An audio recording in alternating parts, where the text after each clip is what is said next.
الحمدللہ رب العالمین والصلاة والسلام علی سید الانبیاء والمرسلین وعلی آلہ واصحابہ اجمعین اما بعد فاعوذ باللہ من الشیطان الرجیم بسم اللہ الرحمن الرحیم وتعز من تشاء وتذل من تشاء بیدک الخیر انک علی کل شیء قدیر صدق اللہ العظیم وصدق رسولہ النبی الکریم الامین۔ ابھی 2-4 روز پہلے تحریک لبیک پاکستان کے امیر علامہ حافظ سعد حسین رضوی صاحب راولپنڈی جامعہ رضویہ ضیاء العلوم کے اندر تشریف لائے، جہاں انہوں نے مصلح امت حضرت پیر سید حسین الدین شاہ صاحب دامت برکاتہم العالیہ سے ملاقات کی، اور قبلہ پیر سید حسین الدین شاہ صاحب نے انہیں بہت سی دعاؤں سے نوازا، اور ان کے بارے میں ان کی ویڈیو یوٹیوب پر موجود ہے کہ انہوں نے سعد رضوی صاحب سے کیا کہا۔ انہوں نے کہا کہ آپ ہماری امیدوں پر 101% پورے اترے ہیں۔ مزید انہوں نے یہ کہا کہ ہم انشاءاللہ تعالی ادھر موجود دیگر ہمارے جو ملنے والے ہیں، آستانے ہیں، ان کے صاحبزادگان ہیں، ہمارے ساتھ جڑے ہوئے لوگ ہیں، ان سے کہیں گے کہ وہ آپ تحریک کو سپورٹ کریں۔ سعد رضوی صاحب چونکہ وہاں تشریف لے گئے تھے، ظاہر ہے پھر وہاں کے فارغ التحصیل ہیں، اور لوگ جتنی مرضی مخالفت کر لیں، ایک نام تو ہے نا۔ مفتی محمد حنیف قریشی صاحب سے بھی ان کی ملاقات ہوئی، اور کتنی دیر ملاقات ہوئی یہ تو میں بہتر نہیں جانتا، لیکن بس ان سے مصافحہ ہونے کی دیر تھی۔ ویڈیو جیسے ہی وائرل ہوئی تو لوگوں نے طوفان بدتمیزی برپا کر دیا۔ یہ وہ لوگ ہیں جب فیض آباد بابا جی حضور امیر المجاہدین علامہ حافظ خادم حسین رضوی رحمۃ اللہ تعالیٰ علیہ تشریف لے گئے اور ختم نبوت کے عنوان پر دھرنے میں اللہ کریم نے انہیں کامیابی سے ہمکنار فرمایا، تو انہی لوگوں نے بڑا طوفان بدتمیزی برپا کیا اور دن رات مخالفت کی، اور پشاور سے لے کر کراچی تک ان کے جو بڑے ہیں انہوں نے ویڈیوز بیانات جاری کیے۔ یہ سوشل میڈیا کا دور ہے، اور سستی شہرت حاصل کرنے کے لیے لوگ پڑھے لکھے سمجھدار لوگ بھی جو ہیں وہ ویڈیو کھیلنا شروع کر دیتے ہیں۔ بات یہ ہے کہ یہ وہ لوگ ہیں جو اپنے علاوہ ہر کسی کو باطل سمجھتے ہیں، اور اپنے عالم کو، اپنے استاد کو حجت مانتے ہیں، کسی کو مانتے ہی نہیں ہیں۔ ان سے اختلاف کرنے والا ان کے نزدیک کائنات کا سب سے بڑا بے ادب گستاخ ہوتا ہے۔ ان کی کہانی میں زیادہ چھیڑنا نہیں چاہتا، چونکہ ان کے جو اختلافات تھے جب ان کے بڑے کو طریق سے الگ کیا گیا تو تب سے شروع ہوئے۔ اب میں مسئلہ خطا کو درمیان میں لانا نہیں چاہتا، کیونکہ وہ ایک الگ ٹاپک ہے، اور اس پر بھی میں بحمدہ تعالی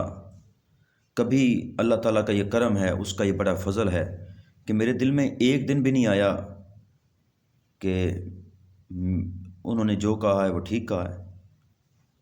اور اللہ تعالیٰ کا یہ فضل ہے، یہ کرم ہے۔ میرے علاقے کے لوگ جانتے ہیں کہ میرا مزاج کیسا ہے، اور میں کیسا عقیدہ رکھتا ہوں، کیسا ذہن رکھتا ہوں۔ تو ہوا یہ کہ جب ان کو سائڈ پہ کیا گیا تو اس وقت بھی بڑا شور انہوں نے برپا کیا اور دن رات ایک کر دیا۔ تو اس کے بعد انہوں نے کوئی موقع ہاتھ سے خالی نہیں جانے دیا۔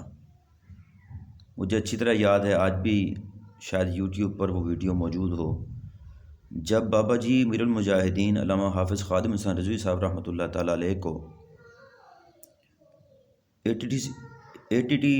ATC کوڈ کے اندر، یعنی اینٹی ٹیررزم کوڈ کے اندر پیش کیا جا رہا تھا، 5 فروری کا موقع تھا۔ اس موقع پر ظاہر ہے پھر بابا جی کے جو چاہنے والے تھے دیوانے، انہوں نے بڑے نعرے لگائے اور بھرپور استقبال کیا۔ پوری پوری گلیاں پھولوں سے ڈھک جاتی تھیں۔ تاریخ میں جتنا پھول بابا جی پر پھینکا گیا ہے کسی پر نہیں پھینکا گیا۔ یہ عزتیں اللہ دیتا ہے، اللہ کا یہ فیصلہ ہے، وہ جس کو چاہے عزت دے، جس کو چاہے ذلت دے۔ بے شک اے میرے کریم رب تو ہر چیز پر قادر ہے۔ تو میں یہ دیکھتا رہا کہ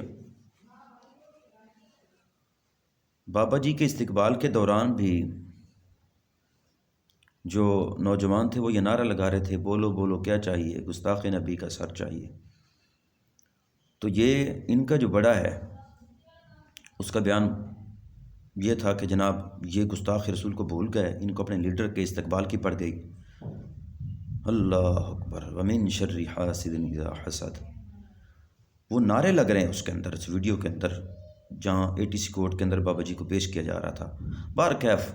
ہمیں یہ کہا گیا جی یہ بڑوں کے جھگڑے ہوتے ہیں، آپ چپ رہیں، خاموش رہیں، فلاں ہے، یہ ہے، وہ ہے۔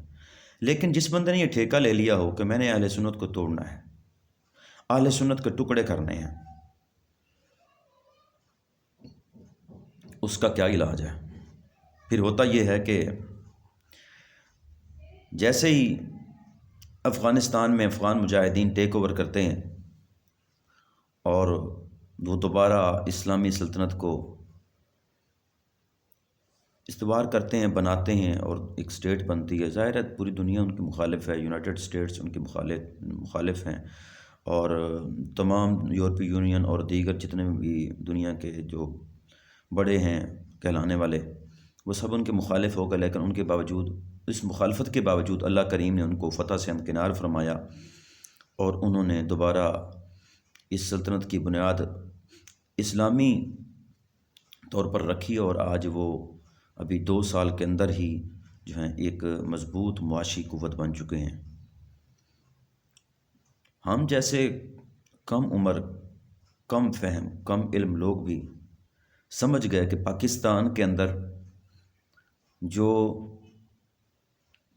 پاکستانی طالبان کا معاملہ تھا وہ اور تھا، جو ہمیں دکھایا جاتا رہا وہ اور تھا، اور افغان مجاہدین کا جو سلسلہ تھا وہ اور تھا۔ افغان مجاہدین نے ٹیک اوور کرنے کے بعد کسی سے بدلہ نہیں لیا اور انہوں نے بڑے اچھے طریقے سے ملک چلانا شروع کر دیا۔ لیکن ان تمام تر معاملات کو ہم نے سمجھ لیا، مجھے یہ سمجھ نہیں آئی کہ جیسے ہی مفتی منیب الرحمان صاحب، مفتی اعظم پاکستان دامت برکاتہم العالیہ نے اہل سنت کا موقف افغانستان کے حوالے سے پیش کیا، تو یہی گروپ جو ہے انہوں نے قبلہ مفتی اعظم پاکستان دامت برکاتہم العالیہ پر کیچڑ اچھالنا شروع کر دیا کہ یہ بک گئے، یہ فلاں ہو گئے، اور یہ وہ ہو گئے، ان لوگوں نے عقیدہ بدل لیا، وہ بد مذہب ہیں، وہ دہشت گرد ہیں، وہ فلاں ہیں، یہ ہے، وہ ہے، اور پتہ نہیں کیا کچھ کہنا شروع کر دیا۔ دنیا جانتی ہے کہ القاعدہ ہو گئی، داعش ہو گئی، وہ میڈ بائی کیا تھے، دنیا جانتی ہیں، لیکن ان کو پتہ نہیں چلا۔ میں کہاں تک لمبی کہانیاں سناؤں، مختصر یہ ہے کہ جیسے ہی رویت ہلال کمیٹی سے قبلہ مفتی اعظم پاکستان دامت برکاتہم العالیہ کو ہٹایا گیا، تو صرف ہمارا نہیں تھا بلکہ دیگر مکتب فکر کے لوگوں کی بھی یہ خواہش تھی کہ جو پہلے کمیٹی بنی ہوئی ہے وہ ٹھیک ہے، اور قبلہ مفتی اعظم پاکستان کی عمارت میں جو کمیٹی چل رہی ہے اس کو برقرار رکھا جائے، اور ان کے فیصلوں کی تائید کی گئی، اور بہت کچھ مفتی اعظم پاکستان دامت برکاتہم العالیہ کے حق میں کہا گیا۔ اور ہوا یہ کہ اس کمیٹی نے، خیر آج تک اس نے کوئی اچھا فیصلہ تو نہیں دیا، لیکن ان کے پہلے فیصلے، غلط فیصلے کی وجہ سے یا تاخیر سے دیے گئے فیصلے کی وجہ سے قبلہ مفتی اعظم پاکستان دامت برکاتہم العالیہ کا یہ بیان جاری ہوا کہ اب چونکہ یہ ریاست کا فیصلہ ہے تو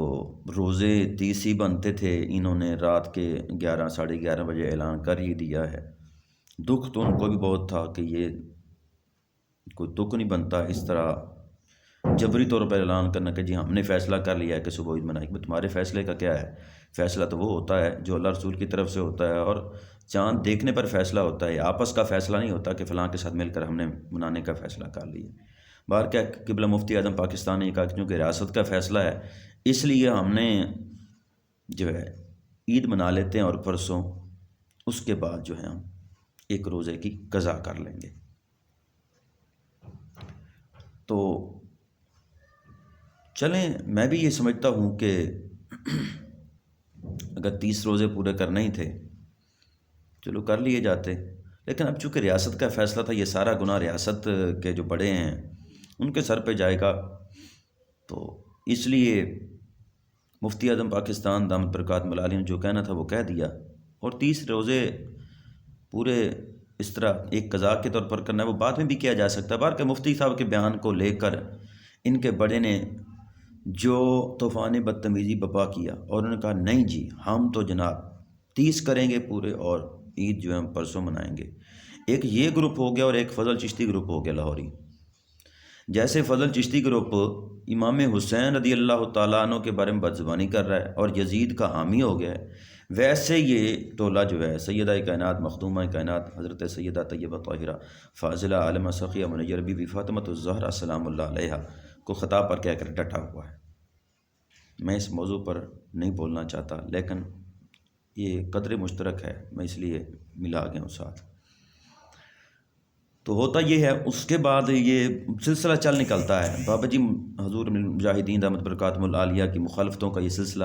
جاری و ساری رہتا ہے۔ پھر یہ کہتے ہیں جہاں تحریک لبیک یا رسول اللہ صلی اللہ علیہ وآلہ وسلم تھی، پھر اس سے تحریک لبیک پاکستان کیوں بن گئی، حالانکہ دنیا جانتی ہے الیکشن کمیشن کا یہ فیصلہ ہے کہ کوئی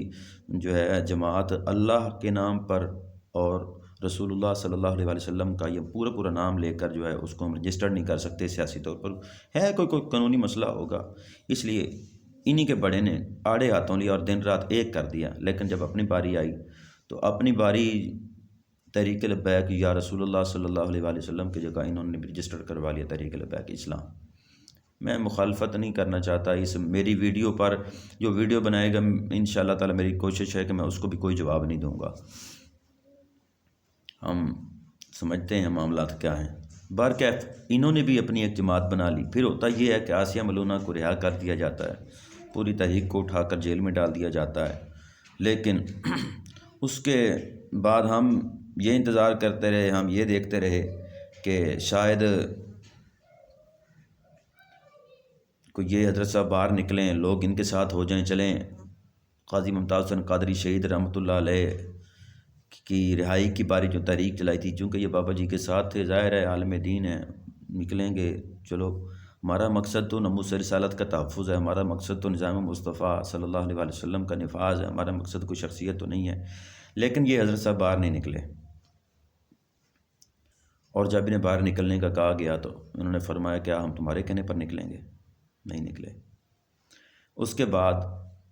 انہوں نے یہ کیا کہ دن رات ایک کر دیا، فتوے یہ لگائے کہ ان کے جنازوں کا کیا بنے گا۔ جنازوں کا یہ بنا کہ حضور امیر المجاہدین بابا جی علامہ خادم حسین رضوی رحمۃ اللہ علیہ کا جیسا جنازہ ہوا، آج تک آسمان کی آنکھ نے ایسا جنازہ نہیں دیکھا اور زمین نے ایسا جنازہ نہیں دیکھا، اللہ گواہ ہے، اور ہم اس جنازے کے اندر شریک ہوئے۔ ہوتا یہ ہے کہ یہ سلسلہ ان کی مخالفتوں کا جاری رہتا ہے۔ کچھ عرصہ پہلے علامہ ڈاکٹر کوکم نورانی صاحب دامت برکاتہم العالیہ آستانِ عالیہ بھکی شریف تشریف لائے، اور وہاں موجود جو سجادہ نشین ہیں ان سے بھی اور ان کے دیگر صاحبزادگان سے یا ان سے اس آستانے سے منسلک دیگر جو لوگ ہیں ان سے بھی ملے، اور ایک مشہور پیر صاحب ہیں جن سے ہمارا بھی نظریاتی اختلاف ہے ان سے بھی ان کی دعا سلام ہوئی۔ تو اس گروپ نے علامہ کوکم نورانی صاحب دامت برکاتہم العالیہ کو بھی معاف نہیں کیا اور اس کو بھی آڑے ہاتھوں لیا۔ آخر کار انہیں بھی مجبور ہو کر یہ بیان جاری کرنا پڑا کہ میں وہاں آستانے پر گیا تھا، کسی شخصیت سے الگ سے ملاقات کے لیے نہیں گیا تھا، یا جو بھی بات تھی انہوں نے اپنی وضاحت دی۔ بہرکیف مجھے ان کی حرکتوں سے بڑا افسوس ہوتا ہے، بڑا افسوس ہوتا ہے، اور یہ دعویٰ کرتے ہیں کہ جناب ہم فکر اعلیٰ حضرت کے وارث ہیں، یہ فکر اعلیٰ حضرت ہے ان کی۔ میں یہ کہتا ہوں کہ اگر یہ علامہ قائد ملت اسلامیہ شاہ نورانی رحمۃ اللہ تعالیٰ علیہ کے دور میں ہوتے تو شاید یہ ان کے مخالفوں میں کھڑے ہوتے، کیونکہ قبلہ نورانی صاحب رحمۃ اللہ تعالیٰ علیہ نے جس طرح تحریک چلائی اور دیگر مسالک کے لوگوں کو بھی ساتھ لے کر چلے اور قانون ختم نبوت پاس کروایا، یہ انہی کا ہی خاصہ تھا۔ جس طرح وہ لے کر چلے، جس طرح انہوں نے قانون پاس کروایا، یہ انہی کا ہی خاصہ تھا۔ میں یہ سمجھتا ہوں کہ اگر دیگر مسالک کے لوگ اس وقت پارلیمنٹ کے اندر قبلہ نورانی صاحب رحمۃ اللہ علیہ کا ساتھ نہ دیتے تو شاید یہ قانون ختم نبوت بھی پاس نہ ہوتا۔ تو میں ان تحریکی لوگوں سے کہوں گا کہ آپ، میں نے نام نہیں لیا پوری ویڈیو میں، ان کے ساتھ نہ چلیں، ان کے قریب نہ جائیں۔ نہ ہمارا تنظیمی طور پر ان سے کوئی تعلق ہے اور نہ ہمارا ان سے ویسے کوئی تعلق ہے۔ عزتیں رب دیتا ہے، سعد بھائی کو عزت رب نے دی ہے، اور انشاءاللہ تعالی ہم دعا کرتے ہیں اللہ کریم کامیابیوں سے ہم کنار فرمائے، اللہ کریم اس ملک کے اندر نظام مصطفیٰ کا نفاذ فرمائے۔ میں اتنا ہی بیان دے سکتا ہوں، میں زیادہ سیاسی گفتگو نہیں کر سکتا، میری کچھ مجبوریاں ہیں۔ یہ سیاسی گفتگو نہیں ہے میری ساری، جس کو سیاسی کہتے ہیں آپ، ویسے تو مذہب سیاست سے جدا نہیں ہے، لیکن جو بات میں کرنا چاہتا ہوں وہ سمجھ گئے ہوں گے آپ کہ یہ ساری کی ساری گفتگو جو ہے وہ اسلامی گفتگو ہے، اور اس کو سمجھیں آپ، اور خدا را مسلمانوں کو ٹکڑے نہ کریں۔ خدا را اگر آپ کوئی مثبت کردار نہیں ادا کر سکتے تو منفی بھی ادا نہ کریں۔ آخری بات، اور یہ میں اپنے علاقے کی معروف زبان میں کرنا چاہتا ہوں، وہ کچھ ظرافت بھی ہے اس کے اندر۔ جیسے ہی بابا جی سے ان کے تنظیمی رابطے الگ ہوئے نا، تو یہ کہنے لگے کہ ہم اپنی جماعت کو مضبوط کریں گے، ہم اپنا تحریک کو مضبوط کریں گے، فلاں کریں گے۔ مجھے نا ایک لطیفہ یاد آ گیا۔ اب یہ لطیفہ جو ہے آپ خانے والی زبان میں ملاحظہ فرمائیں کہ دو آجڑیاں تے دو بکریاں چارن پائے تے دو آدیاں 50 بکریاں تے ایک دن دو میں لڑ پائے۔ ہن ایک دی ایک بکری آئی تے دوجے دیاں 49 بکریاں۔ جد دو میں لڑ پائے نا تے جدی ایک آئی اس آکھیا دوجے نو چل وے اپنی 49 بکریاں گن کے سائڈ تے کر لائے۔ ہن سائڈ تے اس کر لونیاں یا ایک جڑا او لے کے سائڈ تے ہو جاویا۔ اے حضرت صاحب اور ایک بکری والے انہاں نال نہ بندہ نہ بندے دی ذات۔ تو مہربانی کرو، اللہ تانوں ہدایت دے تے اللہ تانوں بس ہدایت ہی دے، بس یہ دعا کر سکنے ہیں۔ تے باقی جڑے طریقی ساتھی ہیں انہاں دے پیچھے نہ دوڑو، انہاں دے پیچھے نہ لگو۔ جے انہاں دے پیچھے لگ پویے تے پھر اپنا جڑا کام ہے نا نظام مصطفیٰ صلی اللہ علیہ وسلم والا وہ رہ جاسے۔ اللہ تعالیٰ کی بارگاہ میں دعا ہے اللہ خلاق کی کائنات ہم سب کو دین مدین کی سمجھ نصیب فرمائے۔